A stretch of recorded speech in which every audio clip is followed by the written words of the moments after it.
안녕하세요. 어르신의 건강과 행복을 위한 가장 든든한 장기요양기관을 만들어가는 케어스토리 강성만 국장입니다. 포스트 코로나 시대가 이제 우리 앞에 현실로 다가온 상황입니다. 더욱이 세계 2위 노인대국 이탈리아에서는 2020년 03월 기준으로 코로나로 인한 70세 이상의 고령자 사망률이 91%에 달하는 등 고위험군인 어르신에 대한 코로나 감염 관리가 더욱 절실해진 상황입니다. 이러한 상황에 있어서 노인요양시설, 노인요양 공동생활 가정, 주간보호시설의 창업을 앞두고 고민하시는 분들과 현재 노인요양 공동생활 가정을 운영하고 계신 분들께 포스트 코로나 시대에 있어 노인요양 공동생활 가정이 부각될 수밖에 없는 이유에 대해서 설명해 드리고자 합니다. 단, 현재 운영되고 있는 일반형 노인요양 공동생활 가정은 어르신 생활의 질적인 면이나 감염 예방 관리, 종사자 근무 여건 등에서 매우 형편없는 수준이기 때문에 일반형 공생이 아닌 프리미엄 노인요양 공동생활 가정으로의 운영이 불가피하다는 것을 말씀드릴 수 있습니다. 우리나라는 코로나19 감염에 있어서 감염자 연령대가 다소 낮아 사망자 수가 크지 않았다는 점이 다행스러운 부분이었지만 생활 인원이 많은 노인요양시설, 주간보호시설 등의 코로나19 감염이 발생할 경우 일시에 대규모로 사망자가 발생할 수 있다는 것은 매우 우려스러운 상황이 아닐 수 없습니다. 이러한 이유로 포스트 코로나 시대에 있어 가장 적합한 시설인 노인요양 공동생활 가정은 재조명을 받을 수밖에 없는데요. 지금부터 왜 1인실 위주의 노인요양 공동생활 가정으로 운영되어야 하는 것인지에 대해서 저와 함께 중요한 부분들을 살펴보시겠습니다.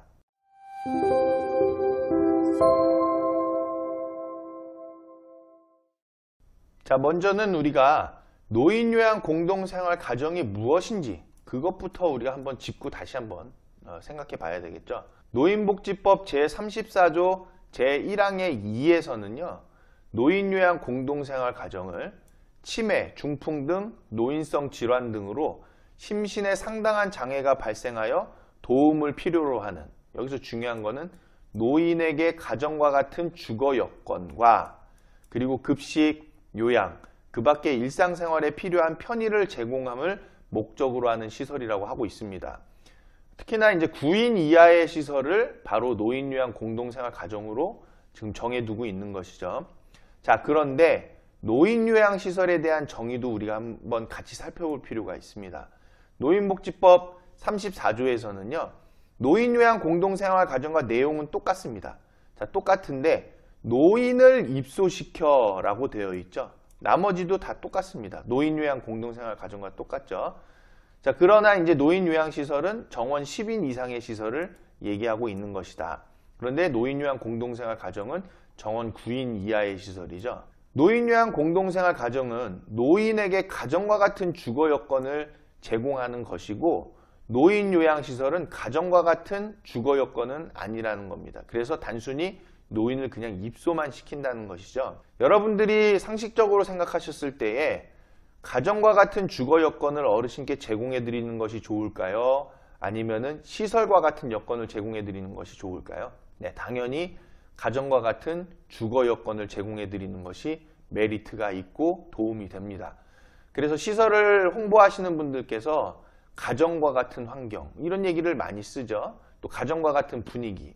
그런데 정작 보면은 노인요양시설이더라. 그런데 노인요양시설은 가정과 같은 분위기가 나오기에는 쉽지는 않은 거죠. 왜냐하면 인원이 많기 때문에 가정과 같은 분위기가 나오기에는 힘들다라는 겁니다. 자, 그러면 가정과 같은 분위기가 당연히 좋다라는 것은 확실한 이야기인데요. 왜 우리나라에서는 노인요양시설로 운영을 했을 때 수가를 더 많이 주는 것이냐. 수가라는 것은 일일 비용이잖아요. 그 비용을 많이 주는 것이냐. 우리나라에서는 이렇게 생각하고 있어요. 노인요양 공동생활 가정의 설비 기준 자체가 협소하고 그리고 배치하는 종사자의 수가 적기 때문에 그만큼 하루에 그 이용료에 대한 것을 노인요양 공동생활 가정이 노인요양시설보다 낮게 되어 있는 것이죠. 그래서 보건복지부의 장기요양위원회에서는 노인요양 공동생활 가정의 수가를 항상 노인요양시설보다 낮게 책정을 해놓고 있는 것입니다. 그런데 실상은 어르신께 도움이 되는 시설은 바로 노인요양 공동생활가정이고, 노인요양 공동생활가정이 수준 높게 운영되었을 때에는 노인요양시설은 쫓아올 수가 없는 그런 형태가 돼버리거든요. 그래서 우리나라에서는 규정하고 있는 노인요양 공동생활가정의 이 정의에서부터 문제가 발생한다라고 볼 수 있습니다. 자, 또한 주야간 보호 서비스는요, 정의가 부득이한 사유로 가족의 보호를 받을 수 없는 심신이 허약한 노인과 장애노인을 주간 또는 야간 동안 보호시설에 입소시켜서 필요한 각종 편의를 제공하여 이들의 생활 안정과 심신 기능의 유지, 향상을 도모하고 그 가족의 신체적, 정신적 부담을 덜어주기 위한 서비스로 규정을 하고 있습니다. 자, 여기서 주야간 보호도 이제 입소라는 부분이 있는데, 주야간 보호 시설은 주간 또는 야간 동안이잖아요. 이제 야간은 거의 없는 거고요. 주간에만 이제 운영을 하고 있어서 실제로 야간 보호라는 말이 필요한가 싶어지는 실정이죠. 그래서 주간 보호만 거의 대부분 제공하고 있는 것인데, 주간에만 보호를 제공하다 보니까 어르신들께서 계속 하루에 한 번씩 시설에 입소하고 퇴소하는 게 반복이 되는 거죠. 그런 거에 대한 피로도, 또 어르신을 이동 서비스를 통해서 많은 분들을 시설로 모시고 와야 하는 그런 불편성, 그런 거에 있어서도 조금 불편한 점이 있다. 이런 정의에서 볼 수 있는 내용이죠. 자, 이런 정의를 좀 종합해서 살펴본다면은 당연히 노인요양 공동생활 가정이 정의적인 측면에 있어서도 어르신들께 도움이 되는 가장 적합한 시설이 될 수 있겠다라는 걸 알 수 있겠죠. 어르신께 가정과 같은 주거 여건을 제공하고 급식과 요양, 그 밖에 일상생활에 필요한 편의를 제공하는 것 자체가 어르신들에게 종합적인 보호를 안정적으로 제공할 수 있는 여건이 되어져 있다는 것이 바로 법에서부터, 정의적인 측면에서부터 우리가 알 수 있는 내용이 되겠습니다. 자, 그러면 이어서 이제 이 내용이 제일 중요한 건데, 코로나19 관련 사안별로 노인요양 공동생활 가정을 다른 시설들과 한번 비교해 보도록 하겠습니다. 구분은 노인요양 공동생활 가정 일반형으로 이제 두고요. 일반형이라는 것은 지금 프리미엄 시설이 아닌 그냥 일반적으로 지금 현재 운영되고 있는 공동생활 가정을 얘기하는 거죠. 자, 그리고 노인요양시설 일반형. 즉 일반형들은 3인실, 4인실 이런 식으로 운영되는 시설들이죠. 그리고 주간보호시설 10인 미만과 주간보호시설 10인 이상, 이렇게 네 가지로 구분을 해보겠습니다. 자, 먼저 감염병에 대한 피해 발생 시에 어르신 인원을 놓고 본다고 하면은 노인요양 공동생활 가정은 9분이기 때문에 입소자 수가 적죠. 그래서 피해 발생 시에도 피해 발생 인원이 적다. 자, 그런데 노인요양 시설은 입소자 수가 많죠. 많다 보니까 자칫 피해 발생 시에도 피해 노인이 늘어날 수 있다라는 그런 위험성이 있습니다. 자, 주간보호시설 10인 미만은 당연히 입소자 수가 적으니까 피해 발생 어르신 숫자도 적겠죠. 자, 주간보호시설 10인 이상은 뭐 20인, 30인 막 이렇게 되는 거니까 입소자 수가 많다 보니까 피해 발생 시에도 피해 발생 어르신 숫자가 많을 수가 있다라는 거죠. 자, 또한 접촉 종사자 수를 우리가 비교해 보면은, 즉 이제 시설에 출퇴근하는 종사자 선생님들의 숫자인 거죠. 노인요양 공동생활 가정은 접촉 종사자 수도 적습니다. 자, 그런데 노인요양시설 일반형에서는 접촉 종사자 수도 많을 수밖에 없겠죠. 또 주간보호시설 10인 미만에서는 10인 미만이기 때문에 접촉 종사자 수가 적을 수 있습니다. 자, 그런데 주간보호시설 10인 이상에서는, 이 주간보호시설은 7대1이잖아요. 어르신 7분당 요양보호사 선생님 1분으로 하기 때문에 상대적으로 접촉 종사자 수가 많은 편은 아닙니다. 많은 편은 아니지만은 어르신의 인원이 많을 때에는 그만큼 다른 시설들보다는 상대적으로 좀 많을 수 있는 거죠. 자, 그래서 이 상대적이라는 표현을 썼고요. 여기서 상대적인 거는 바로 노인 요양시설을 얘기하는 거겠죠. 자, 그래서 주간보호 10인 이상에서는 접촉 종사자 수가 상대적으로 많을 수도 있고 또 다른 시설에 비해서는 또 적을 수도 있겠다라는 거죠. 자, 그리고 입소자 동선을 보면은 노인요양 공동생활 가정과 노인요양시설, 즉 요양원들은 입소자 동선이 고정으로 이루어집니다. 자, 근데 주간보호시설 같은 경우에는 어르신들께서 시설에 왔다가 또 다시 댁으로 귀가하시는 게 계속 반복되기 때문에 어르신의 동선이 유동적일 수 있다라는 부분인 거죠. 자, 또한 종사자 동선에 있어서는 노인요양 공동생활 가정은 당연히 종사자 수가 적으니까 적은 수의 종사자 동선이 유동적이라는 거죠. 유동적이다라는 부분에 있어서는 다 동일합니다. 왜냐하면 종사자 선생님들은 출근하고 퇴근하는 상황이 되는 것인데 종사자 동선에 있어서 그 숫자가 종사자 수가 적기 때문에 종사자 동선도 가지수가 줄어든다는 거죠. 그러면은 감염병에 노출되는 확률도 줄어들 수밖에 없다라는 겁니다. 결국 종사자 동선이라는 것은 어떻게 보면 시설에 감염병을 전파하는 그런 경로의 수가 적다라는 거죠. 종사자 수가 적다는 것은. 그래서 노인요양 공동생활 같은 경우에 있어서는 종사자 수가 적기 때문에 그만큼 동선도 적다.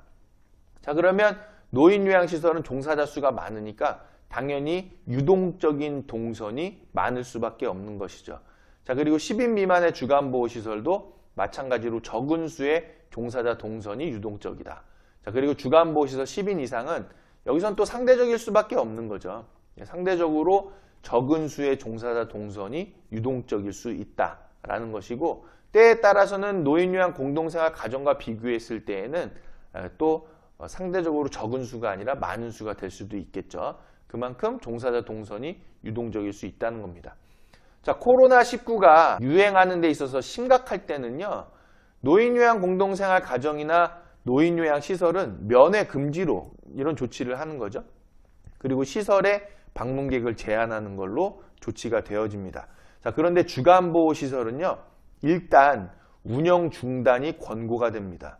왜냐하면은 어르신들께서 집에 계시다가 시설로 오시기 때문에 그 동선에 있어서의 가능성을 배제할 수가 없어서 운영 중단을 바로 권고하게 되겠죠. 그래서 긴급 돌봄을 실시하는 것으로 권고를 하고 있다. 그리고 가급적이면 일단은 휴원을 권고하기 때문에 주간보호시설은 코로나19가 유행하는 그런 시기에 있어서는 운영이 사실상 어렵다, 불가하다, 그렇다고 이제 볼 수 있는 거겠죠. 그런데 지금 우리나라는 이런 운영을 그냥 멈춰둘 수는 없기 때문에 긴급 돌봄이라는 형태로 해서 그냥 돌봐 드리고 있는 거죠. 만약에 긴급 돌봄으로 전원이 다 신청했다고 하면 전원이 다 이용하는 상황이 되겠죠. 그러면 이게 큰 의미가 있나 라고 생각이 들죠. 의미가 없는 거죠. 긴급 돌봄이라는 것은 실제로 돌봄이 꼭 필요한 어르신들만 시설을 이용할 수 있어야 되는 건데, 코로나19가 만약에 심각하게 유행을 하고 있는 단계라고 했을 때에는 그 동선을 제한할 필요가 있는 것이거든요. 그래서 가급적이면 이런 때에는 방문 요양을 유도하는 것도 효과가 있을 수 있다는 겁니다. 대신에 종사자의 동선을 좀 제한시켜야만 되는 것이죠. 집과 시설, 그리고 그 가정과 어르신 가정과 그리고 종사자 선생님의 동선, 가정, 뭐 이런 식으로 좀 제한을 시켜놓고 서비스를 제공해 드릴 필요가 있다는 겁니다. 자, 코로나19가 유행하고 심각한 단계에서는 어쨌든 이 주간보호시설은 휴원을 권고받는다는 거, 그리고 휴원이 실질적으로는 필요한 상황에 놓여질 수밖에 없다는 거죠. 자, 그런데 이제 노인요양 공동생활 가정과 노인요양시설은 그 시설 안에서만 생활하시기 때문에 면회 금지 차원으로만 조치가 취해진다는 겁니다. 자, 10인 이상 모임에 있어서도 노인요양 공동생활 가정과 노인요양시설은 제한이 가능하죠. 자, 그런데 지금 주간보호시설 10인 미만에서도 인원이 적기 때문에 제한이 가능합니다. 10인 이상에서는 이제 불가능한 거죠. 10인 이상에서는 인원이 많기 때문에, 그리고 또 주간보호시설을 우리나라는 어떻게 설치를 해놨냐면은 다 큰 뻥 뚫린 그 홀에서 전체가 모여서 생활하는 방향으로 주간보호시설 10인 이상들을 다 설치를 해놨기 때문에 10인 이상 모임이 제한이 불가능한 상황이 바로 이 주간보호시설의 10인 이상이다라는 거죠. 자, 또한 감염병 발생 시에 위에서 말씀드렸듯이 입소자 수가 적기 때문에 노인요양 공동생활 가정은 적은 피해가 예상이 되고, 노인 요양시설 같은 경우에는 인원수가 많다 보니까 큰 피해가 예상이 되는 거죠. 자, 또 주간보호시설 10인 미만에서도 적은 피해가 예상이 되지만 10인 이상의 주간보호시설에서는 큰 피해가 예상이 된다는 겁니다. 자, 이런 기준으로 놓고 봤을 때 노인요양 공동생활 가정 한번 보세요. 입소자 수가 적어서 안전하죠. 접촉 종사자 수가 적어서 안전하죠. 그리고 입소자의 동선이 고정되어 있어서 안전하죠. 그리고 종사자의 동선도 적은 수의 종사자가 있어서 감염의 동선이 적다라는 거죠. 또 코로나19가 유행할 때에 면회 금지 차원으로 해서 적은 인원의 어르신이 한데 모여서 외부와 차단을 해놓고 생활하는 부분에 있어서 안전하겠죠. 또 10인 이상 모임에 있어서도 제한이 가능하죠. 감염병 발생 시에도 적은 피해가 예상이 되죠. 자, 이런 상황이기 때문에 종합적으로 봤을 때 노인요양 공동생활 가정이 유리하다는 겁니다. 자, 그런데 노인요양시설 같은 경우에는 입소자 수가 많고 종사자 접촉 그 수가 많기 때문에 감염병에 있어서 위험하다는 거죠. 자, 그리고 주간보호시설 10인 미만에서는 입소자의 동선이 유동적이라는 점, 그리고 코로나19의 유행이 심각할 때에는 운영 중단을 권고받게 된다라는 점에서 단점을 갖고 있다는 것이죠. 그리고 주간보호시설 10인 이상에서는요, 입소자 수가 많고 접촉 종사자 수도 상대적으로 많고 또 입소자의 동선도 유동적이고 그리고 상대적으로 종사자의 동선도 또 많을 때도 있고 또 운영 중단을 바로 권고받게 되고 긴급 돌봄을 실시해야 되는 또 10인 이상의 모임에 있어서는 제한이 불가능하고 또 감염병 발생 시에는 매우 큰 피해가 예상된다라는 점에서 이런 종합적인 부분에 있어서 주간보호시설 10인 이상은 굉장히 어려움을 가질 수밖에 없다. 자, 이런 시설을 비교했을 때 결국에는 코로나19뿐만이 아니라 포스트 코로나 시대에 있어서 다른 감염병이라든지 그리고 또 앞으로 다가올 다양한 환경적인 변화와 시대적인 변화에 있어서 가장 적합한 시설이 바로 노인요양 공동생활 가정이다라는 것을 확실하게 여러분들께 말씀드릴 수 있겠습니다. 자, 그래서 여러분들께 강조해서 말씀드리고 싶은 거는 코로나19를 대비해서 그리고 또 향후 미래를 대비해서 1인실 위주의 프리미엄급 노인요양 공동생활 가정이 활성화될 필요가 있다는 겁니다. 먼저는 1인실 수요가 높아져가는 양상이에요. 보호자분들의 욕구와 또 수급자 어르신들의 경제력, 또 그분들이 원하시는 그런 서비스 질, 또 환경, 그런 것들이 1인실 수요를 높이고 있다는 겁니다. 그래서 1인실 위주의 시설이 필요한 것이고 코로나19나 또 뭐 다른 감염병들 뭐 그런 거 외에도 어르신들이 원하시는 그런 개인 공간 이런 것들을 확보하는 데 있어서 결국에는 1인실 위주로 갈 수밖에 없다. 또한 감염 예방 관리를 탁월하게 하기 위해서는 소규모로 갈 수밖에 없다는 것이죠. 소규모로 간다고 했을 때에는 노인요양 공동생활 가정이 가정과 같은 분위기에 있어서 고급화되어 있는 그런 소규모 시설이 될 수 있다는 겁니다. 그리고 지금 현재의 일반형 노인요양 공동생활 가정은 상가 중심으로 이루어져 있죠. 이런 상가 중심에서 벗어나서 시 외곽의 저렴한 부지를 활용한 그런 안전한 고급화된 소규모 시설로 설립해서 운영할 필요가 있다는 것입니다. 그리고 어르신 대비 효율성 높은 종사자 수로서 운영이 가능한 것인데 프리미엄 노인요양 공동생활 가정 같은 경우에는 1인실 위주로 상급 침실 이용료를 충분히 발생하는 형태로서 운영을 하면서 그에 따라서 종사자를 법적 배치 인력보다 또 직접 인건비 비율을 고려한 인원수보다도 더 배치할 수 있는 여건이 되는 것이죠. 그래서 어르신 대비 효율성 높은 종사자 수로 운영이 가능하다라는 장점도 있습니다. 또 쾌적한 삶의 공간을 어르신과 보호자분들께 제공해 드릴 수 있다는 것이거든요. 그래서 일반형 노인요양 공동생활 가정은 이제 여기서 좀 수도될 필요가 있습니다. 수도되고 프리미엄급의 노인요양 공동생활 가정으로 우리가 업그레이드해서 시설을 설치해서 운영할 필요가 있다는 것입니다. 이러한 프리미엄 노인요양 공동생활 가정으로 활성화되기 위해서는 법 개정도 좀 시급한 사안이라는 것이죠. 저는 이렇게 생각을 해요. 일반형 노인요양 공동생활 가정이 왜 이렇게밖에 설치돼서 운영이 될 수밖에 없는 것이냐. 또 노인요양시설들이 왜 이렇게밖에 설치돼서 운영될 수밖에 없는 것이냐라는 것은 노인요양공동생활가정, 노인요양시설에 대해서 무지했던 정부 부처의 관계자들 그리고 국회의원들의 책임이 크다라고 말씀드릴 수 있습니다.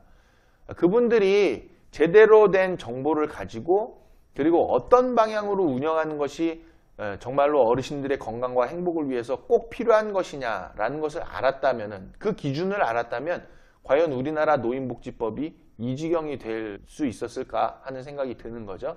그래서 법 개정도 받쳐줘야만 되는 상황인데요. 법 개정이 시급한 현재 운영 중인 일반형 노인요양 공동생활 가정들의 그런 개선이 필요한 사안들을 좀 말씀을 드리면, 먼저는 노인요양 공동생활 가정은 1인당 연면적이 20.5제곱미터로 되어 있죠. 자, 이런 수준이 더 넓혀져야 됩니다. 즉 20.5제곱미터가 아니라 노인요양시설은 23.6제곱미터잖아요. 그것보다도 더 넓어져야 될 필요가 있다라는 부분이고요. 그리고 노인요양 공동생활 가정의 법적 기능 공간도 좀 강화되어야만 되겠죠. 예를 들면은 세탁장 및 세탁물 건조장과 산책로, 면회실 같은 것들을 의무화시켜 두는 거죠. 그 외에도 필요한 기능 공간이 있다라고 하면은 당연히 의무화시켜서 단순하게 그냥 뭐 가정과 같은 분위기를 제공하라고 했다고 해서 가정집 같은 그런 상황에서 운영되는 것이 아니라 일정 부분 시설이 가지고 있는 그런 기능 공간들을 다 확보를 해둔 상태에서 가정과 같은 분위기로 운영할 수 있게끔 해야 한다는 것입니다. 그리고 정원도 9인 이하로 제한을 두고 있는데 이런 부분을 한 14인 이하 정도로 변경을 할 필요가 있다는 것이고요. 법적 인력 배치 기준도 바뀌어야 한다는 거죠. 현재는 시설장 1명, 간호조무사 1명, 요양보호사 3명에다가 직접 인건비 비율을 감안해서 요양보호사 1명을 더 두는 형태로 운영이 되고 있는데, 앞으로는 시설장 1명, 간호조무사 1명, 그리고 사회복지사도 여기에 의무적으로 배치할 수 있게끔 해야 되겠고, 요양보호사 선생님은 5분, 그리고 조리원 선생님까지도 배치를 해서 운영할 수 있게끔 노인요양 공동생활가정의 법적 인력 배치 기준도 변경될 필요가 있다는 겁니다. 자, 이에 따라서 오히려 노인요양시설 대비 수가가 노인요양 공동생활가정이 더 많아져야 한다는 거죠. 높아져야 한다는 겁니다. 왜냐하면은 노인요양 공동생활가정의 수준이 훨씬 더 높은 것이기 때문에 노인요양시설과 비교해서 봤을 때 더 안전한 개인적인 공간을 갖추고 있는 노인요양 공동생활가정의 수가가 더 인상될 필요가 있다는 것이죠. 자, 더불어서 병설 운영에 따른 특례는 시설 및 설비 기준 특례, 그리고 인력 기준 특례는 없애야만 되겠습니다. 자, 이런 시설과 설비 기준 특례와 인력 기준 특례로 인해서 손해를 보는 것은 당연히 어르신들밖에 없죠. 왜냐하면은 공용으로 사용할 수 있는 공간을 둔다든지 공용으로 사용할 수 있는 종사자를 배치함으로써 종사자를 통해서 더 풍부한 서비스를 받아야 되는데 종사자의 업무 부담을 가중시켜서 그에 따라서 어르신들께 제공되는 서비스가 제한을 받는다든지 범위가 축소된다든지 서비스의 질이 떨어진다라고 하는 것은 문제가 되겠죠. 그래서 노인복지법에서 규정하고 있는 병설 운영에 따른 특례는 반드시 삭제시킬 필요가 있겠다라는 것을 말씀드리고 싶습니다. 자, 여기까지 포스트 코로나 시대에 있어 노인요양 공동생활 가정이 부각될 수밖에 없는 이유들에 대해서 살펴보셨는데요. 노인요양시설, 노인요양 공동생활 가정, 주간보호시설을 창업하고 운영하는 데 있어 어르신의 건강과 행복은 가장 먼저 고려되어야만 합니다. 이를 기본으로 두고 상식적인 기준에서 생각해 볼 때 소규모 시설로의 운영, 1인실 위주로의 운영, 자연 친화적인 운영 등 어르신과 보호자분들께서 만족하시는 시설, 포스트 코로나에 있어 가장 적합한 시설이 바로 프리미엄 노인요양 공동생활 가정이라는 것을 꼭 기억해 두시기 바랍니다. 영상을 통하여 프리미엄 노인요양 공동생활 가정의 창업을 희망하시는 분들께서는 아래의 전화번호로 연락해 주시기를 말씀드리면서 여기서 영상을 마치겠습니다. 시청해 주셔서 대단히 감사합니다.